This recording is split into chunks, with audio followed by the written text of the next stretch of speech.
$200, a Super Nintendo setup costs twice as much as the old system. For the money, the company promises better pictures, sound, and adventure.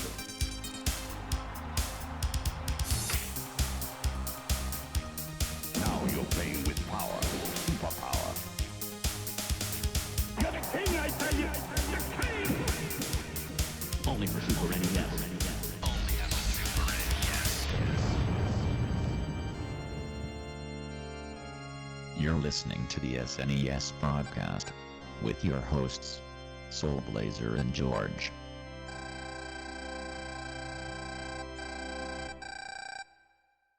Hello, everybody. Welcome to the Super NES podcast. This is episode number 105 coming at you this time. I am Greg, joined by my other co-host, as always, George. Greg, I did two things. I watched the trilogy of Indiana Jones, and I played this game, Indiana Jones something, he did stuff, whatever this game's called, right? Can you guess which one I enjoyed and which one I hated? Yes, I can. Okay, well, please let me know. You loved the former and hated the later, but I kind of figured that going in, so... Yeah.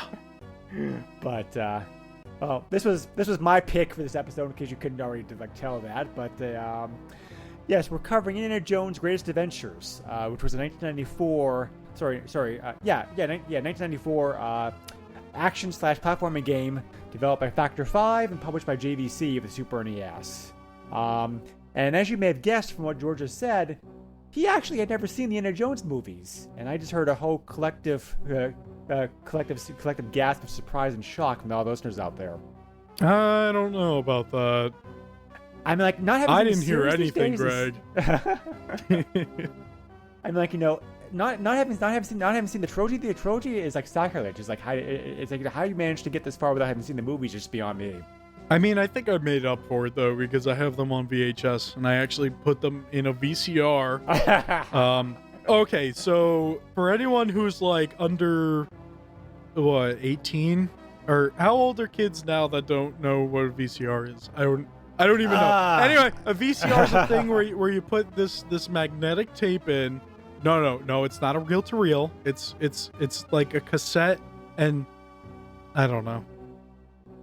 That's kind of why people called NES games NES games tapes. They were doing that they were doing that like all the way back in like the 2600 days too, so that's not like a new thing. Well, yeah, I'm trying to be relatable with the kids, though. Kids don't know what an Atari 2600 is. Come on, Greg. Go with the times. The first game console, of course, was the NES. Okay, let's just move on here. Just a lot of babbling going on. Yes, indeed. So, but 2600 will come up again like this podcast. So it's it's like these are these movies like along of the Star Wars series, the Star Wars series and Star Trek and a bunch of other stuff was like cannon fodder for me as a kid. I've seen these movies like countless times. So the fact that anybody actually had made it to your age not having like seen them is like just blew my mind like when I heard about it. Is it though? Like, I feel like in this day and age, a lot of people, at least around my age or whatever, don't care about anything that came out before they were born. Which is a shame. It is a shame, because I even talk to people who are like a little bit older than myself, and it's like, oh man, like, have you played this game or have you seen this movie? And it's like, why? It's old. And it's like, dude, that's kind of like looking at the pyramids in Egypt and saying, what's the point of keeping them? They're old. You know what I mean? I mean, definitely. So it's like, you have to, it definitely pays to have some appreciation like of the past. So, of course.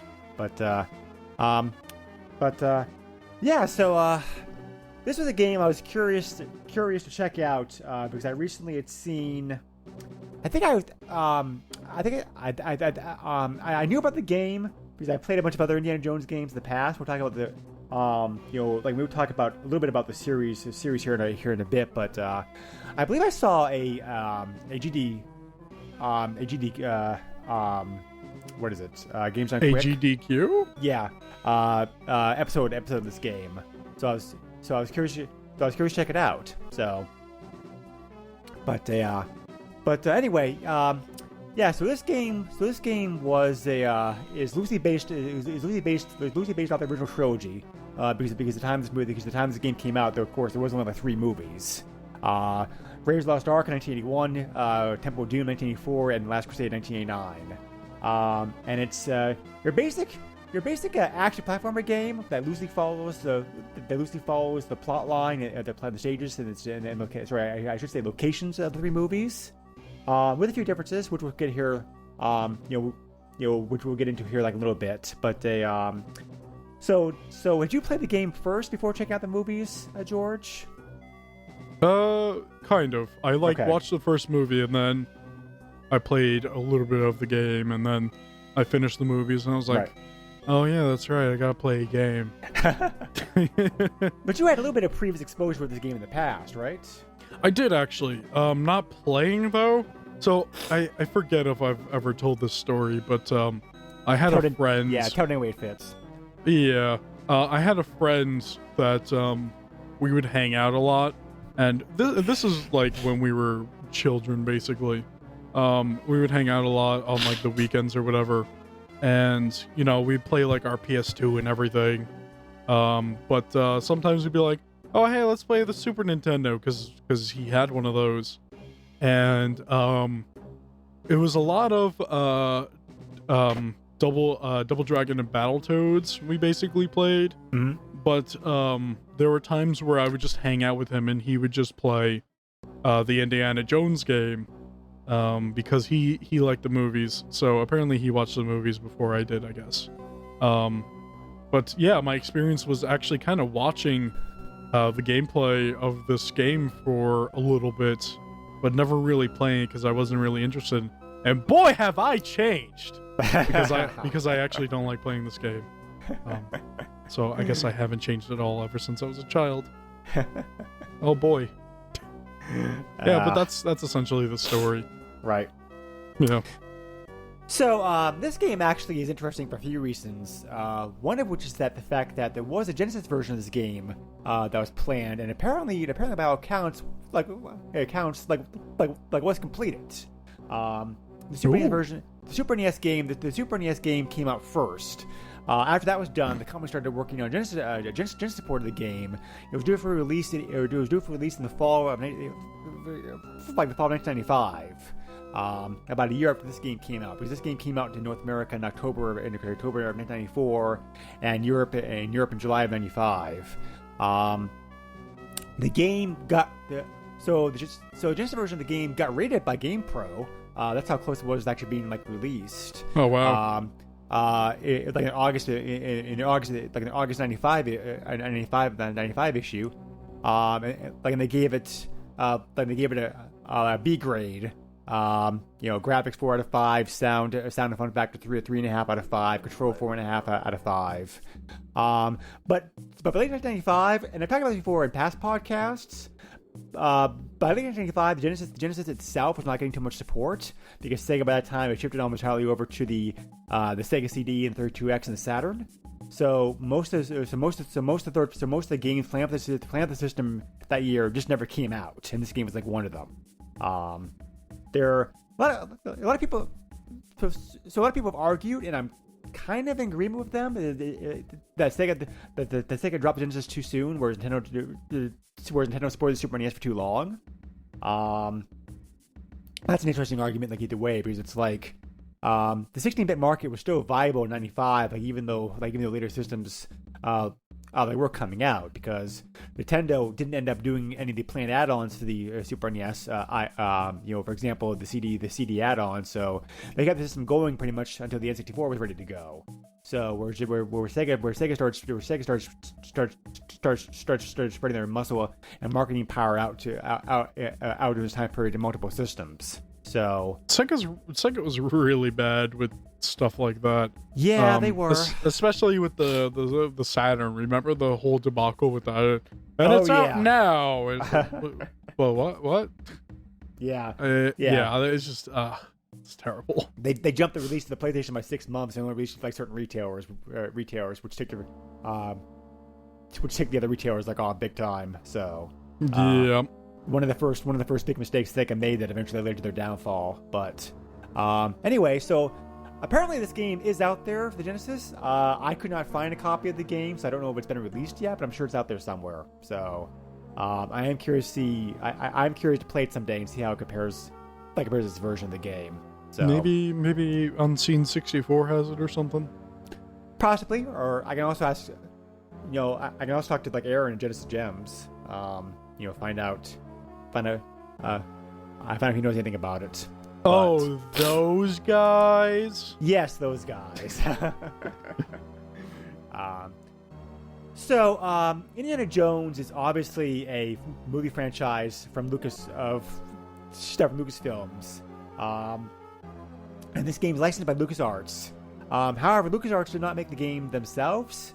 We'll talk about this here like a little bit because it kind of because it's both interesting and confusing. The history, the history of the Indiana Jones game franchise. In the old days, LucasArts, much like Marvel did in the 80s, they licensed away the rights to produce, in most cases, either the console or the console and the PC versions of their properties. For example, Star Wars. LucasArts didn't actually have permission to make their own Star Wars games until those contracts ran out like in the early 90s. There's a number of programmers who listen to them being interviewed on podcasts or read articles about them, were like, I was all excited to work for LucasArts to work on Star Wars games or a Star Wars game, and then I found out that they didn't actually have the rights to make a Star Wars game. So That's so weird. whoops. Yeah, that's just very odd. Back that continued for a long time. And to the early 90s when those contracts ended, LucasArts was able to get everything back in house again. So the Indiana Jones games were much the same way, because the games can roughly be divided in two different distinct types of games. You have the adventure games, which came mostly for the PC. Those were done in-house by LucasArts. Those are actual true LucasArts adventure games, much in the style of like Sierra adventure games. And as a rule, they're all very, very good. I played most of them. They're tough games, but then of course the adventure games that time period were tough games. They're all like they're very well polished. They still hold up very well today, I think.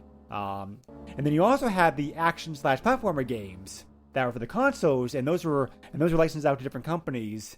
And the track record of those games was more mixed. Some of them are very good, and some of them are just like completely terrible. So, JVC. We'll talk about JVC here like a little bit. They created a entertainment division of the company called JVC Musical Industries, like in the late '80s, to branch out and get into game and music publishing, and they picked up the rights to both Star Wars and Indiana Jones console games. So they're the they're ones who published the game, because LucasArts obviously mentioned the title screen of this game because it's licensed from them, but JVC was the actual publisher. The company which made this game though is a company called Factor 5. Which was a pretty interesting company. Factor 5 was actually a German company. They were founded back in 1987 by five people who left a company called Rainbow Arts. And because it was 5 of them, hence the name Factor 5. Like, pretty simple, right? So, no, it's complex. Can you go over that again? Their first games, like for the Amiga. But they soon branched out into making games for other systems like as well too, and they were around until 2008. 2011. Their last game was a 2007. And their games some of them were ports, some of them were like new games, and by and by, by Factor 5 games are thought of pretty well these days. The Super NES, they also released Super Turrican 1 and 2, which are shooters. Some of the other games they released for their platforms included like Mega Bomberman, the Game Boy port of Contra the Alien Wars. Wait, did you say Naked Bomberman? Mega Bomberman. Oh, I'm sorry. They also created the Star Wars Rogue Squadron series. So they're the company behind like those games. San Francisco Rush 2049. They also did Star Wars Episode 1. The games based off of that. The last game was Lair for the PS3 in 2007. Oh, I know that game. What I find even more interesting though is the games they're working on but got canceled. There was a game for the PS3 called Animal Wars, which sounds, just the name alone sounds terrible. Fascinating. I mean, it sounds interesting, but it's also a terrible name. Hey, what are we gonna name this game that animals are fighting? Animal Wars. With I don't know, put a Z there. It sounds cool, right? They were working so they had the rights to Nintendo for Nintendo actually to make a new Kid Icarus and a Power Wings game. The former for the former was planned for the Wii, and the latter was planned for the GameCube, but neither game came out. Pilot Wings on the GameCube, that would have been awesome. Yeah. Also apparently completed but never released. And this is a game I'm hoping turns turns up someday. Speaking about unreleased games, Star Wars Rogue Squadron Rogue Leaders like the Wii. Huh. They also were making a Superman game for the PS3, Xbox 360, and Wii. A new Turrican game, and a couple other games. So, Factor 5 games are thought of pretty well of these days. They're a good company. They closed in 2011. However, the developer, the lead developer and one of the co-founders of the company, Julian Egbert, I believe how you say his name, brought the company back to life last year, 2017. They are trying to make a new Turrican game because they have the rights to the franchise, but nothing's come out quite yet. So they're kind of like maybe playing Atari. They're still around today, but they're shell themselves, not really the same company anymore. So we will see what happens with them. So the publisher JVC, you probably recognize as being like an electronics company. They're a Japanese company. They're actually pretty old. They did back in 1927, like the company was founded. That's older than I thought. Wow. So they were one of the primary companies behind getting the, curiously enough, VHS introduced. They were during the whole VHS versus beta war that's going on during the 80s. That's the thing I recognize them the most for. Right. Camcorders, they also were a big maker of camcorders. Also, camcorders were also massive. Remember that? Yeah, they were. Oh my god. Now I can just pull out my phone and record something in better quality. They also made Walkmans, stereos, TV sets. Right. They had a computer for a short time. Didn't do very well. Sounds about right. But they so JVC merged with another company, Kenwood, back in a sorry, I had it here. Back to That's another name I recognize. Oh my god, I haven't heard of that name in years. So JVC's still around today. Kenwood does use the JVC logo for like some products. Right.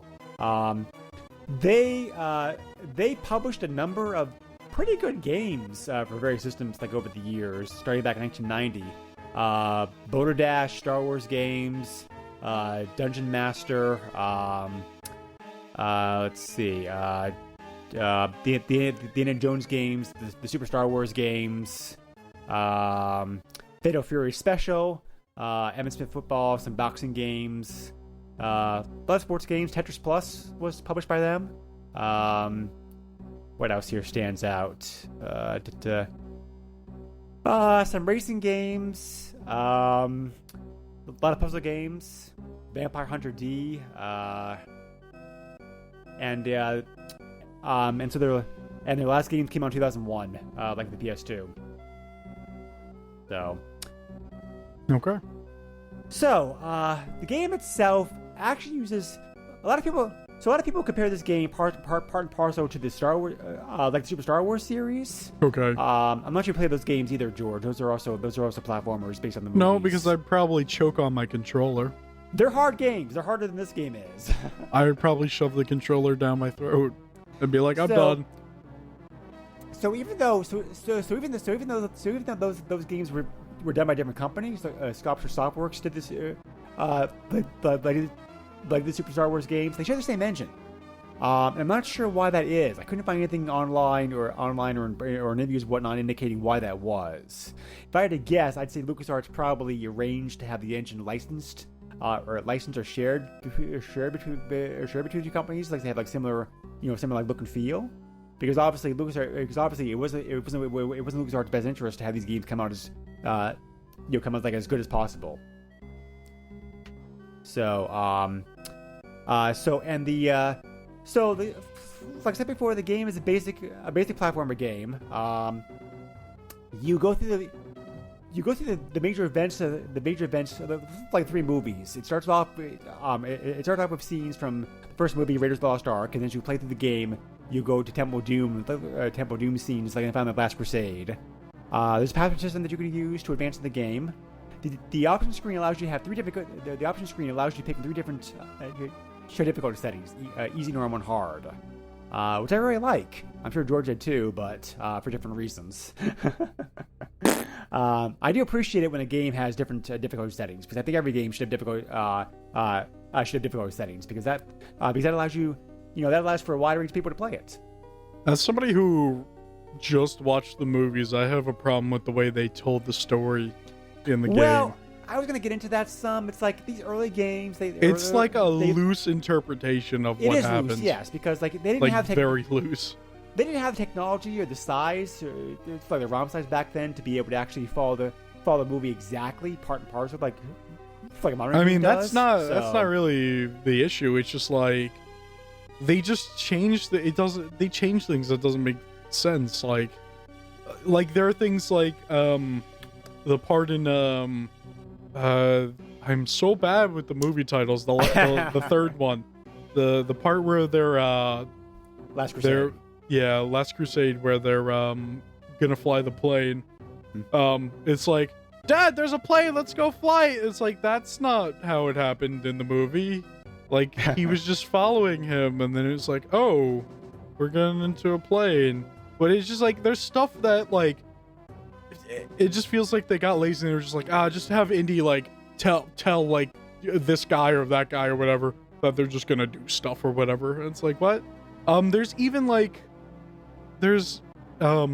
even the second movie, Temple of Doom, where like they don't even bring up the woman in that movie at all. Like the only trace of her is like the screenshot that they took or whatever from like the end of the movie. They did that on purpose because she was very annoying in that movie. So, I mean, she was, but like that may have been a conscious decision. Also, the kid. There's no trace of the kid at all.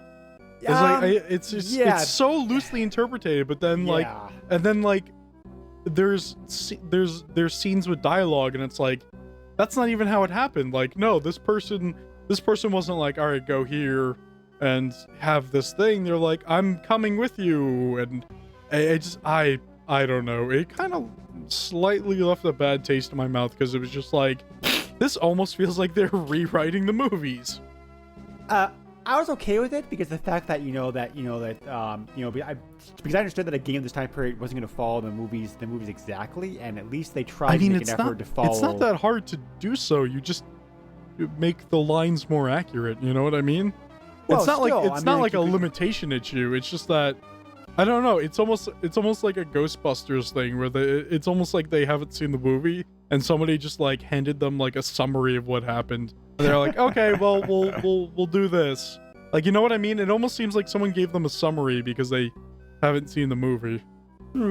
I don't know. I think there were Maybe I'm just being a little too picky. I don't know.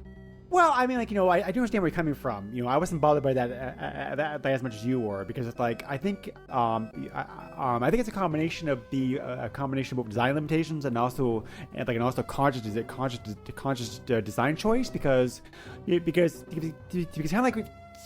like when you're trying to adapt a book like to a movie. They made decisions on which part of the movies would translate best to gameplay, and try to focus and try to make stages based around like those scenes. So I think there's like a lot of that going on here. Also, Indiana Jones fighting mechanics on the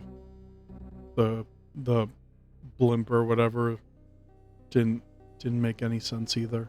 Mechanics? Yeah, before you get in the plane, he's in the blimp or whatever, and he's fighting mechanics that throw wrenches at him. Oh, yeah, okay, all right, yeah. But yeah, that didn't make any... If you're going to make a level on that, you could have done something different. I don't know.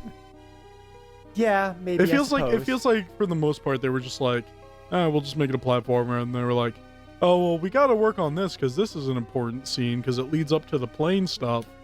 I don't know. Just have mechanics throw wrenches at them. That's accurate to the movie. Well, I will say this. This game follows movies better than the Super Star Wars games do. I feel like that's different, though, because they're not actually trying to follow the movies. They're just like, these things happened. We're just going to make levels that are related to that. Whereas this game is like, hey, we're going to tell you the story. But they kind of were awful. I don't know. Again, I think maybe I'm just being a little too ridiculous or whatever. Well, they do try to... Yeah, exactly. No, I get what you're saying. They do try to cover the stories of the movies a little bit in this game, which is kind of surprising because like they didn't really have to. Because like they could have just simply said, hey, this is a loose compilation of scenes based on the movies, and here you go. But they did try to put actually like story scenes in it. There are cut scenes that you see after most stages. Which actually look very, very good. Their pictures taken.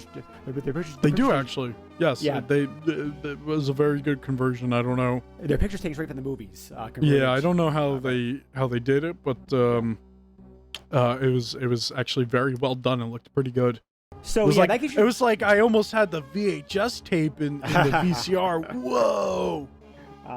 So. At least that gives you the framework of what's going on every stage. Because like I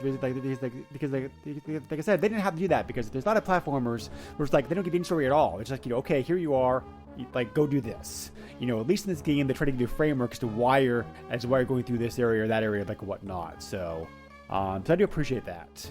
Could they have done better? Like you said, sure they could have, but but I thought what they did in this game looked like it was okay. So. Indy in most stages either has one of two weapons, which I do like this. Some stages you have your whip, some stages you just like your pistol, depending upon which stage that you're in.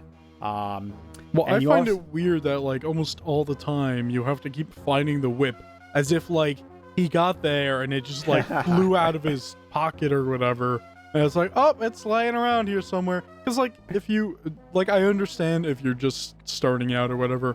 Oh, gotta find my whip. Or something happens in the story where he loses the whip. Like, sure. But there's, like, stuff where, like, you have the whip and then you move on to the next stage. And it's like, oh, gotta go find your whip. And it's like, why? What? Why do I have to keep... Why is Indiana Jones so clumsy that he keeps losing his whip? What's going on here? I do appreciate the fact that they didn't try to give... just like one weapon the whole game though, because that could have been like the easy way out. At least there's a little bit of variety here in the weapons.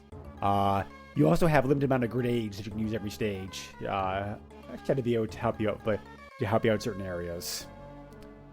So, that grenade goes ham. That's like it's like a super bomb and like a shooter. Exactly right. Yep. So, but best save for like difficult spots. You can have 9 of them playing inventory like at one point. So. You also can collect. I'm not sure what they're called. Medallions, orbs, I guess. I think they're literally just like shining orbs or something. Yeah, exactly. Yeah, so 100 of those. Yeah. So, yeah, they operate the same way. They operate the same way that coins do in a Mario game. 100 of those that give you like an extra life. But some people call it life insurance. Life insurance. That's a good one. You also have a health bar, which you can, which you can refill at certain points in the stage if you find like certain items to. By eating hearts. Basically, yes. I do like, however, that small touch that small touch they do, where like most games they simply like take away part of the bar, so it's like maybe halfway filled or whatever. In this one, the bar actually shrinks. That was a weird decision that they made. I like that. It's a nice touch.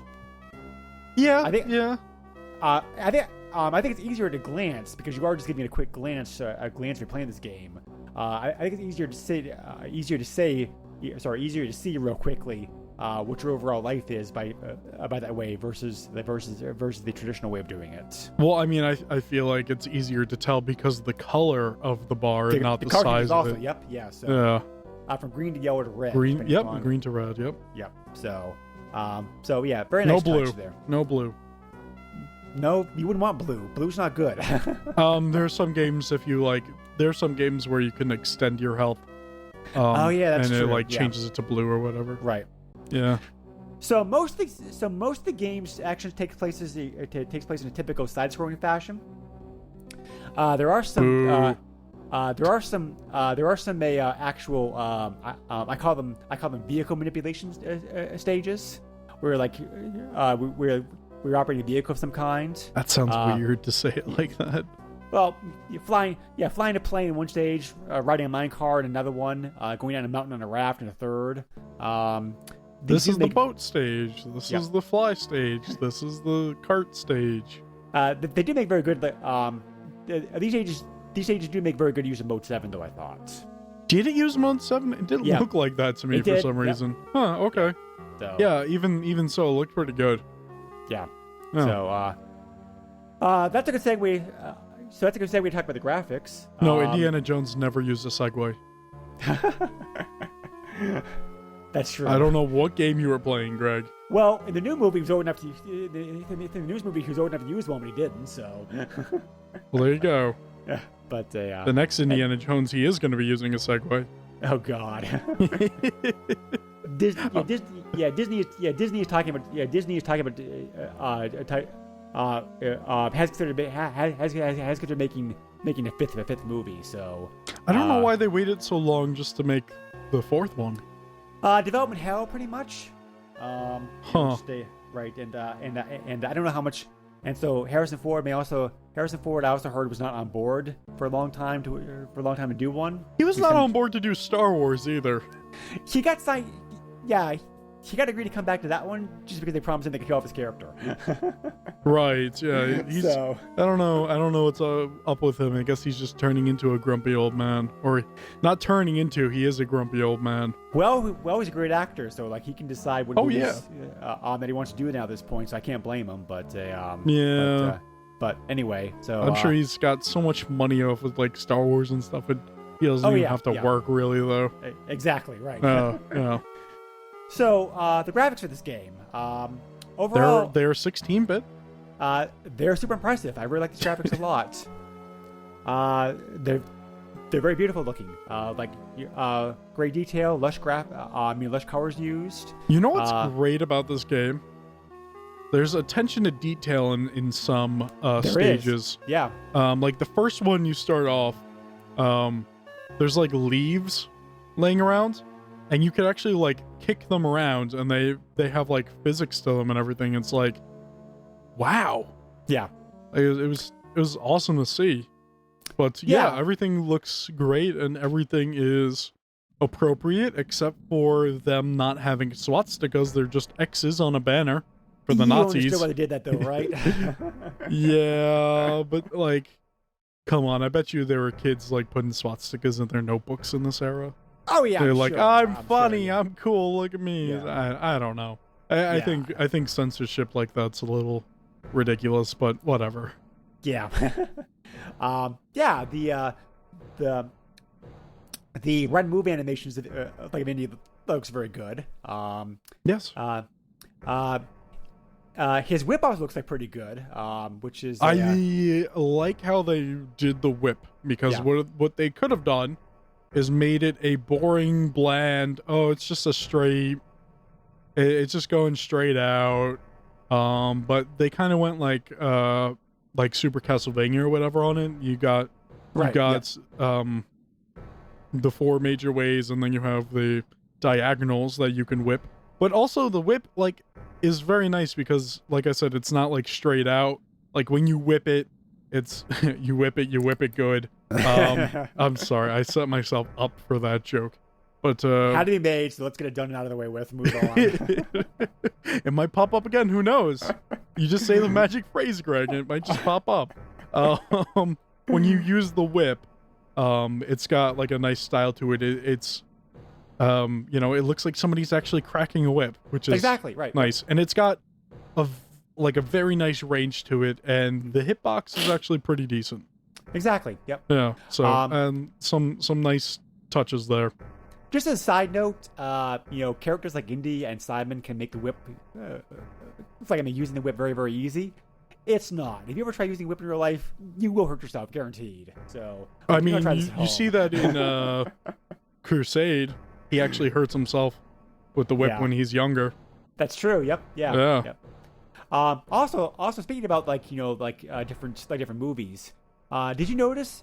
In scenes based on 3 movies, there's very slight differences like in how Indy looks, like in all 3 movies. Yeah. I'm sorry. I mean like the movie scenes, like you know what I mean, right? But kind of, yeah. Yeah. So like nice touch. There's some parallax scrolling going on in some of the stages also as well. So yes, I forgot to bring that up. That is a very nice touch. Something not every game does in this era.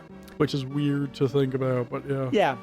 Even the small graphical touches that they did at the start of the game are very nice. Like how they how they had the movie Indy like drag on the Factor 5 logo and that kind of stuff. So yeah, there's also the voice clips that they put in the game. Yeah, when you start a stage, you usually get the "let's go." Yep. Yeah, I only remember hearing 2 voice clips, so there's not very much voices in this game, yes. but there are some. There's "Let's go" when you start a stage, and if you lose all your lives. If I lose all your lives, then Indy's father says he's gone. So take him. There's also when you save his father, he goes, "Junior." Oh yeah, that's right. I forgot about that one. Yep. Yeah. So. Yeah. The voice clips are a nice touch. So certainly. You know what I don't like though? What's that? Is when you finish a stage and the music plays, but it's like da da da da, and then that's it. It's like what just why? Like it's like they kind of got a little lazy on that. It's like no, just play a little bit more, play like 3 more notes or something, dude. Just like don't leave me hanging here. Right. So the last graphical thing in this game that I liked also, and this is also a nice touch like in the movies. Sometimes when you're flying from stage to stage, it shows you that map screen of the plane going from area to area directly like the movies. Yes. Nice touch. And it tells you the password. Yep. Which is good because they could have been lazy there and been like, oh, here's your password. All right, next stage. But no, there's just like, here's your password. We're moving to Cairo or whatever now. Right, enjoy your flight. And remember, remember these movies take place in the 30s. Those were long ass flights in those days. I would argue that they're long today. They are long today, but they're long today. But they would have been like, what is it? A DC-9 flying from Los Angeles to Tokyo was like 20 hours. Propeller planes are pretty slow. Yeah. So like long flights. You got to be very, very patient to be able to pay. He probably spent 10 years of his life just jetting around the world. But also flying in a taking a flight somewhere was really uncommon as well. Yes and no. Up to the 50s or 60s, it was pretty uncommon. It was expensive, but let's talk about the history of aircraft. I mean that was true for the most part. If you look at the cost of a ticket seat then versus now, with inflation and everything else factored into it, it was more expensive then than it is now. And those planes could only hold max of maybe like 70, 80 people. So there were two brothers, right? And they wanted to go into the sky. This is my retelling. This is my Michael Bay retelling of the Wright brothers. And then explosions happened, and somebody broke a leg or something. I don't know. Yeah. Yep. But they So and they I am happy they included the Zeppelin from Crusader Last Crusade as one of the stages, though, because Zeppelins are cool.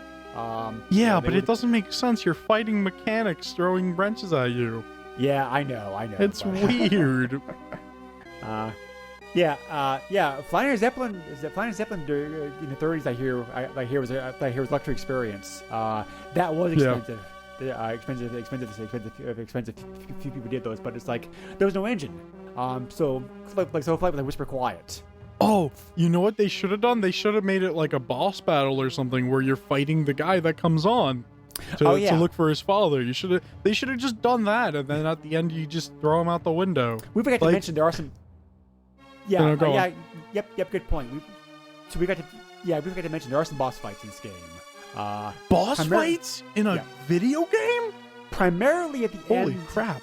Primarily they come up at the end of the quote-unquote movie, like whatever, scenes, scene's the last scene, like in that movie. Yes, and there's also some sprinkled in between as well. Yeah, exactly, right. Yep. So, but the overall difficulty of this game, I thought was pretty good at normal.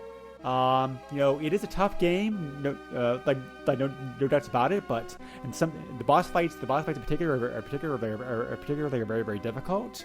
But I do agree with you that the collision detection in this game is quite good, George. But my biggest problem with the gameplay was that there's a lot of cheap hits. There's just simply situations. Very cheap hits. There's just situations where you can't avoid a hit no matter what you do, unfortunately. Mm-hmm. So unless you're very good at the game.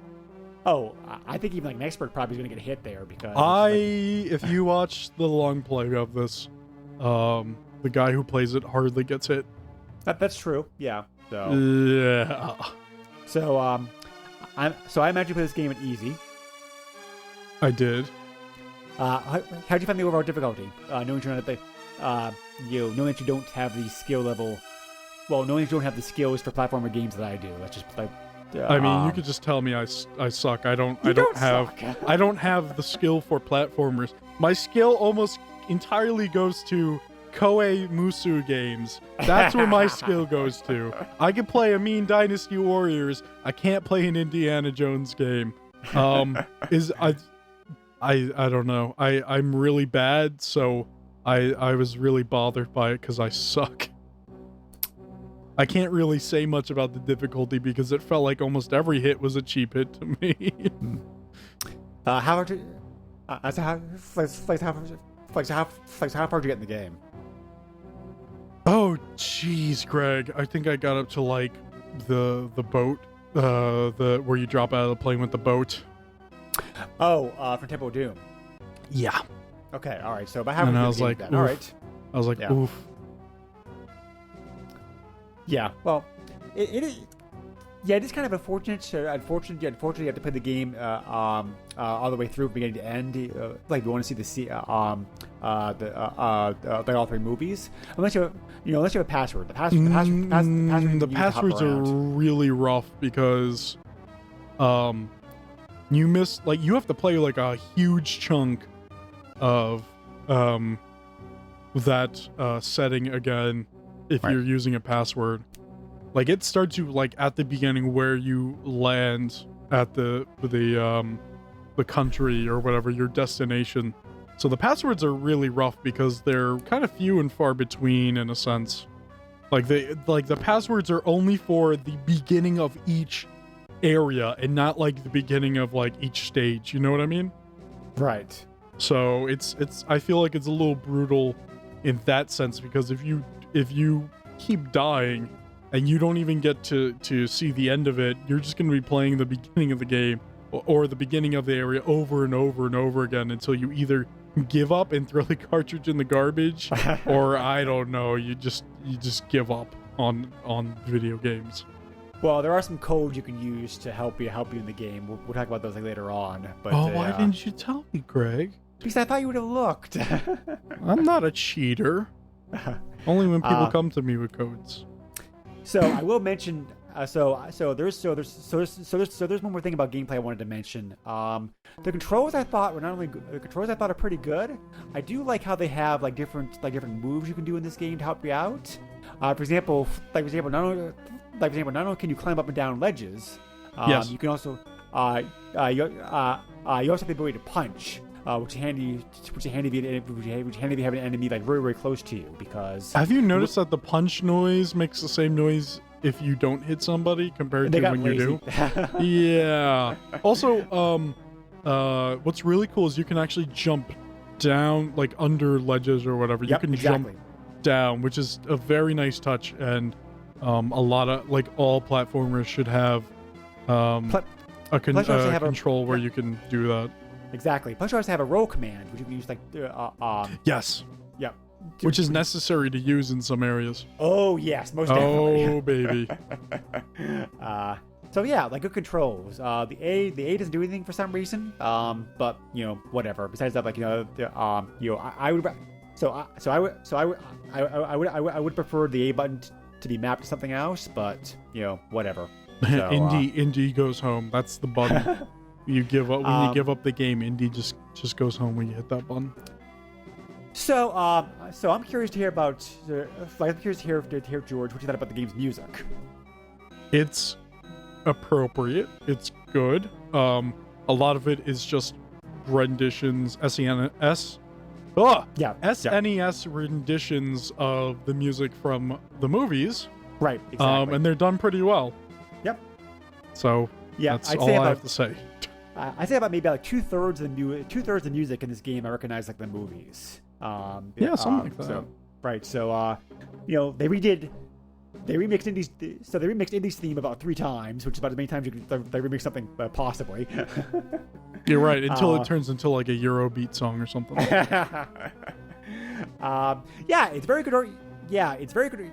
Yeah, it's very good orchestral sounding. They make good use of the Super NES sound chip in this game, I thought. That's Sony hardware.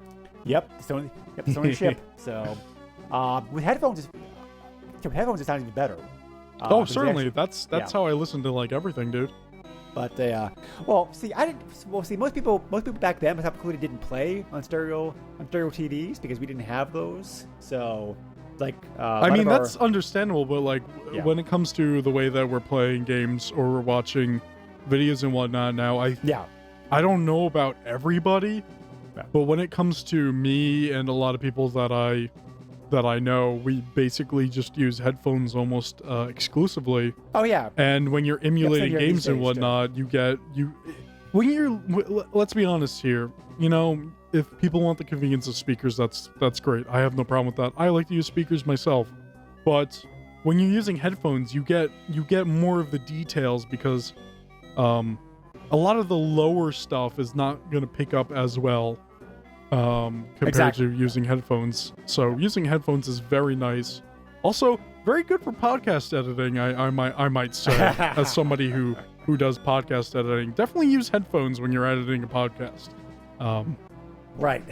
That's kind of a given, but so the only complaint I have about the music is the fact that because there are many stages in this game, the music does get a little bit repetitive, unfortunately. Because it does. They kind of reuse the same music over and over again. Yeah. But I mean, there are a lot of tunes. There's about maybe 13, 14 tunes that are in the game.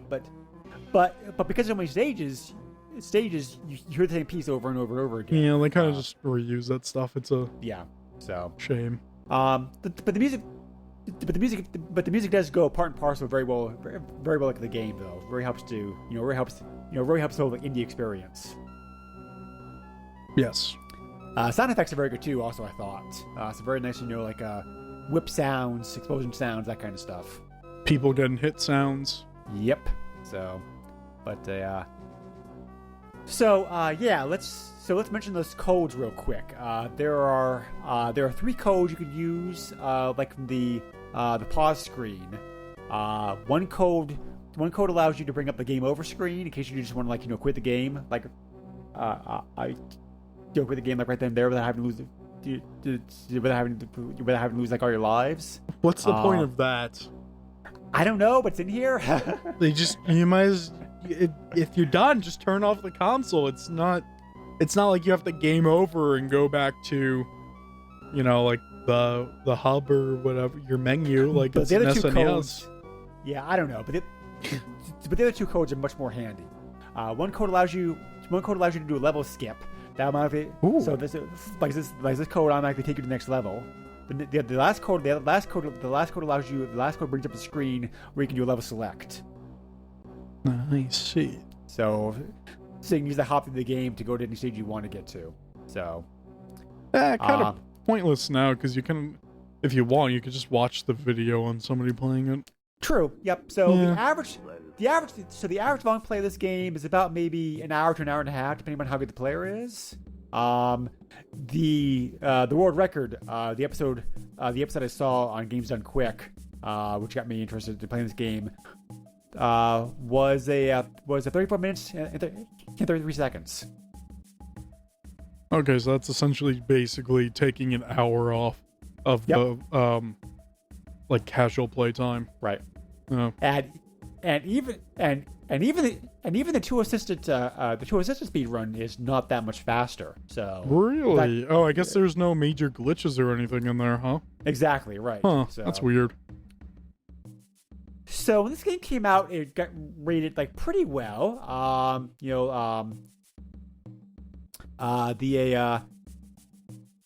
So the game mostly got positive, positive scores. GamePro, for example, the review, called it a decent though remarkable side scroller. They cited the game's they quoted the game's very good faithful recreation of the scenery like enemies of the film. Nope. Yeah, the film, which I definitely agree with. They found the graphics were consistent, which I don't know what they were smoking there of that. The music excellent, but the music excellent, but it's repetitive. I agree totally. Yes. And the stages are far too easy. And I'm going WTF? What do you mean the stages are too easy? Stages are too. Who the heck was playing? Billy Mitchell or whatever? What's going? Oh, here's the Indiana Jones kill screen. What? I mean, coming from me, I'll just argue everything's difficult because I just suck. But even Greg saying what is wrong with you? Yeah, I don't know. Maybe they played a pre-release version that was there that only had easy difficulty. They accidentally played it with an infinite health cheat code or something. Well, stages were really easy. I didn't even take any damage. I'm getting shot here and I'm not taking damage. Minus 20 points. What? Luckily, the review of the game that EGM did was much better on that point. They said the game's extremely challenging, so it's okay, you guys. There you go. It's you guys, I got this right. You know what? I think the biggest problem is, and I should have said this earlier, but the biggest problem with this game is that there's a decent amount of, I guess a decent amount of kind of running around a little bit, but sure. Every time you turn around, if an enemy spawn or whatever has been 1 pixel off screen, you turn back, they respawn instantly. That's typical of a lot of platformer games, though. I understand if they respawn after a certain amount of time, but you can kill somebody, walk away, turn back because you realize you're at a dead end or whatever, and they're there right away, and I feel like that's a little unfair. Yeah, that's annoying. I wasn't aggravated by that as much as you were, but it definitely is frustrating. Oh, when it turns out to be a Nazi using a gun, yeah, it's very annoying because those guys drain your health. They do. Yep. Yeah, they certainly do. So, dang Nazis. So EGM, to finish up the review, they also mentioned the frequent cheap hits. So yes. Plus also, plus, plus they praise the. Yeah, plus they praise the game's graphics. So again, yes, EGM gave a much better review of this game than GamePro did, I thought. They gave the game the average score like for reviewers of this game was 7 out of 10, which I think is like a good score. Okay, yeah. But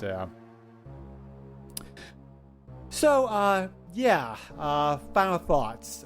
This game. It's a video game. It's fun. So this is a fun. Greg speaking. Take two. This is a fun platformer. You'll get more out of the game. I think if you're a fan of the movies, which is why I was encouraging George to watch the movies before playing this game, because I think you'll get more out of the game if you are familiar with the movies. I actually so funny story. Actually, one of the tapes I had was sealed. Really? Wow. And I'm sure somebody's gonna get upset, but I actually opened it. Yeah. I bought these at like a thrift store like a few months ago for like $5 a piece or something like that. No, not even. It was like a couple bucks or something like that a piece. Yeah. So just out of curiosity, which one? How'd you rate the movies yourself personally? Oh, they're great. Probably. No, I mean, like, which one? Oh, which my one's your favorite? Yeah. Oh, jeez.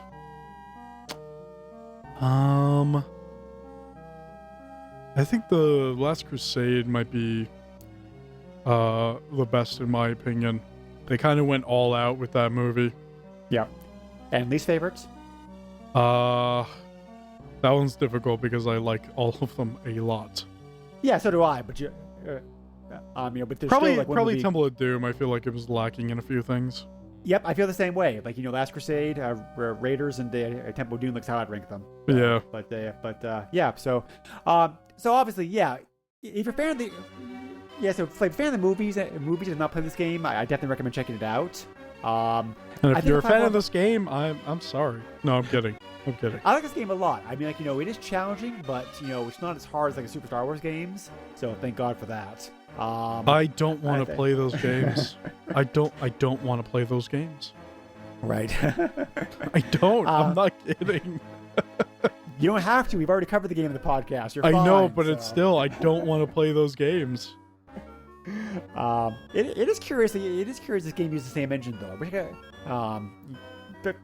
wish I found the story behind that, but I couldn't. So, but anyway, if you're not familiar with the movies, I think a platformer fan can still have some fun on this game. I think it holds up pretty well today. The graphics and music of the game are still excellent. Nitpicks of the gameplay aside that we talked about here during this podcast, I think the game still holds up pretty well today. It's like a fun platformer to go through.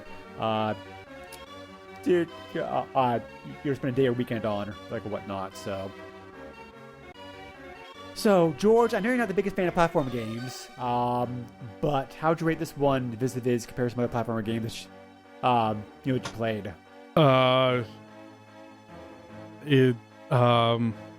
It's cool, I guess. Did you have any fun playing it?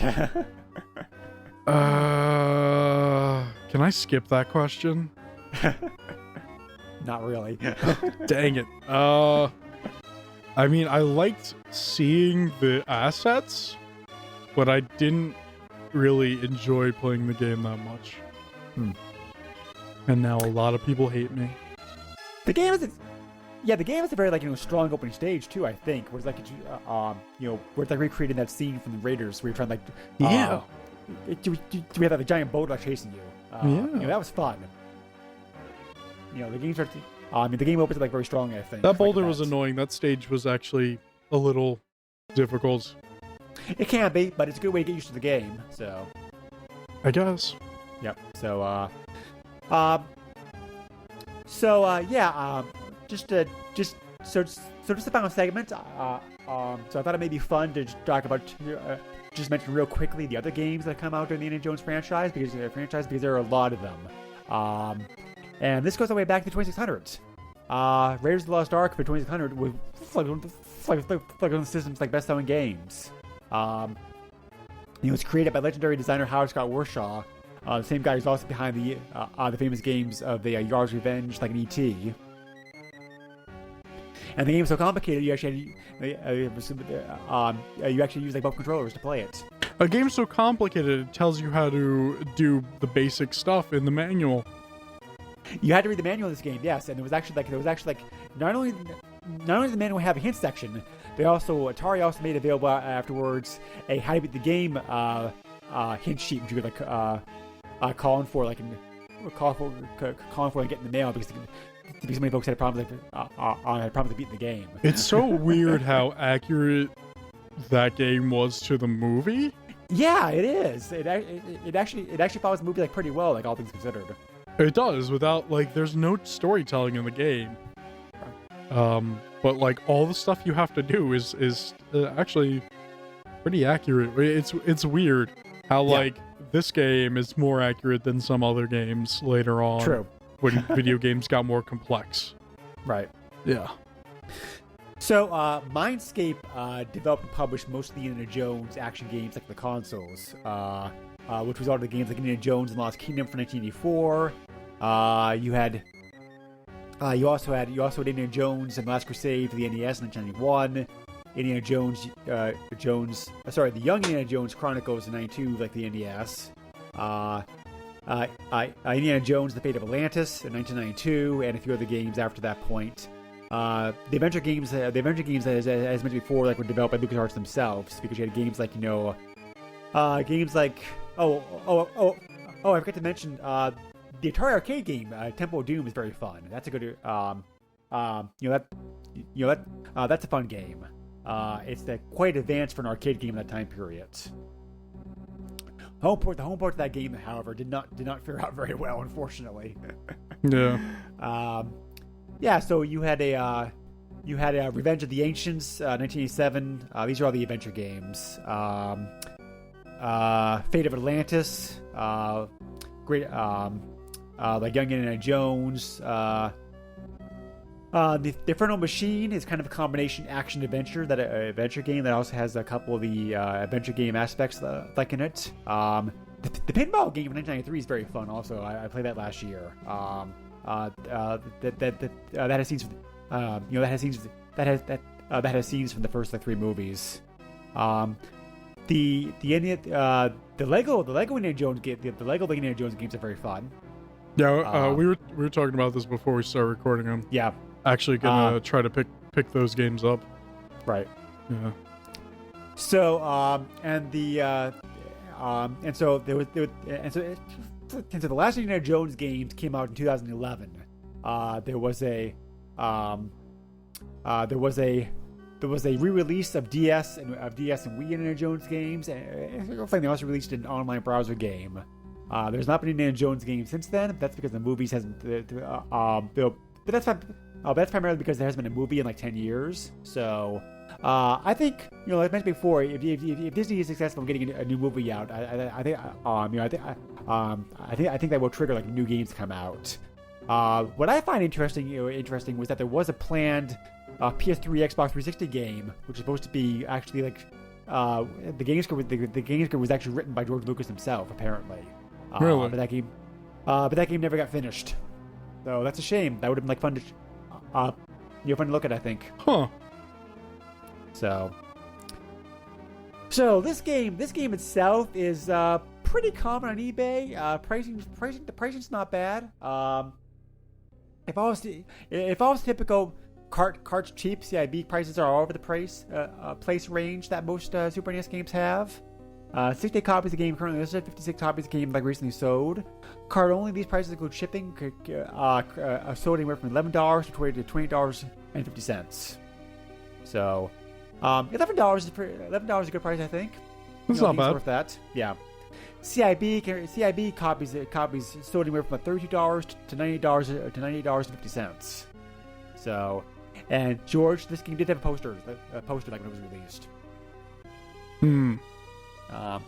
There was even two sealed copies of the game that sold recently also. One sold for whopping $200. Jeez. And if you think that's bad, one of them sold for $455. Jeez. Might as well just go and get the Holy Grail.